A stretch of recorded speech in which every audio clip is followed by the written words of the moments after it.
Bonjour, nous allons voir ensemble une session de formation intitulée « Vision du monde et développement » qui fait partie de la série « Formation de formateurs numéro 1 ». Regardons avec attention l'image suivante. On y voit un arbre avec ses racines, son tronc, ses branches et ses fruits. Si on imagine le circuit de l'eau dans cet arbre, on part des racines qui puisent l'eau dans le sol, puis le tronc qui véhicule l'eau vers les branches, et ensuite les branches qui amènent l'eau jusqu'aux fruits. C'est une bonne illustration des relations de cause à effet qu'on peut comprendre entre nos croyances, nos valeurs, notre comportement et ses conséquences. Nos croyances sont la base de tout, comme les racines sont la base de l'arbre. Sur nos croyances se basent nos valeurs, c'est-à-dire ce qui a de l'importance dans notre vie. Comme le tronc de l'arbre, qui est la partie centrale de l'arbre, est basé sur les racines.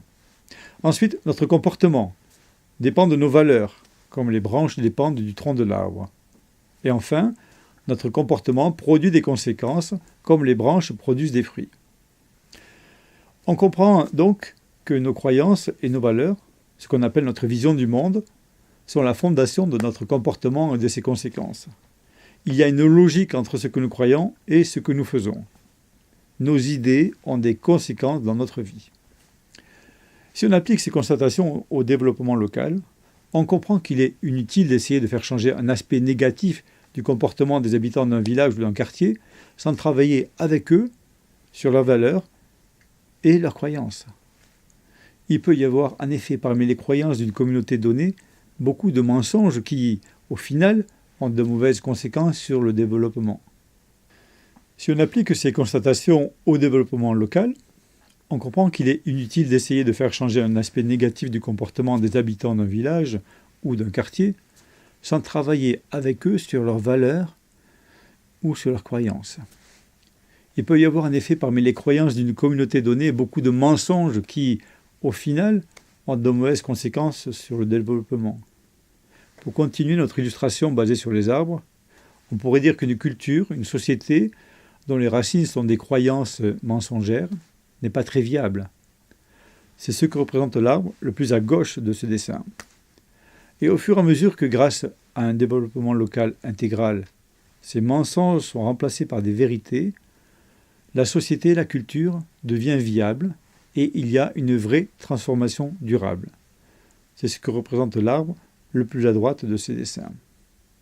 Dans leur grande majorité, ces croyances mensongères ont pour origine le Dieu de ce siècle qui aveugle les pensées, comme dit l'apôtre Paul dans sa deuxième lettre aux Corinthiens, chapitre 4, verset 4. Jean parle aussi du diable, père du mensonge, dans son évangile au chapitre 8, verset 44. Dans une deuxième partie, si on fait cette formation pour un grand groupe, on va le diviser en sous-groupes de 5 à 7 personnes, afin qu'ils puissent réfléchir ensemble sur certaines croyances que nous pensons mensongères dans différentes cultures. Ainsi, le groupe 1 va réfléchir aux conséquences de la croyance des hindouistes en la réincarnation. Le groupe 2 à celle de la croyance des animistes en l'omniprésence des esprits. On pourrait aussi penser aux croyances de l'hédonisme, du matérialisme, etc. Chaque groupe réfléchit ensemble et écrit ses réponses. On laisse 20-25 minutes à chaque groupe, puis on va demander à une personne de chaque groupe de présenter les réflexions du groupe au grand groupe. Écoutons le groupe 1. Je vais vous présenter les résultats de notre groupe sur l'hindouisme. Donc, la croyance principale, c'est que chaque être est dans un cycle de réincarnation. C'est-à-dire qu'il vit, qu'il meurt, qu'il revit et ainsi de suite. Et chaque vie dépend de ses vies antérieures. Ce qui entraîne une certaine importance du karma. Donc le karma, c'est le poids des vies passées. Et qui en découle au niveau de l'individu un certain fatalisme. Il n'y a pas de changement possible.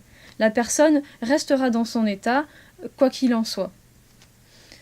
Et au point de vue de la société, cela crée une certaine inertie qui est défavorable au changement et donc au développement. Voilà les conclusions que nous avons pu établir avec mon groupe.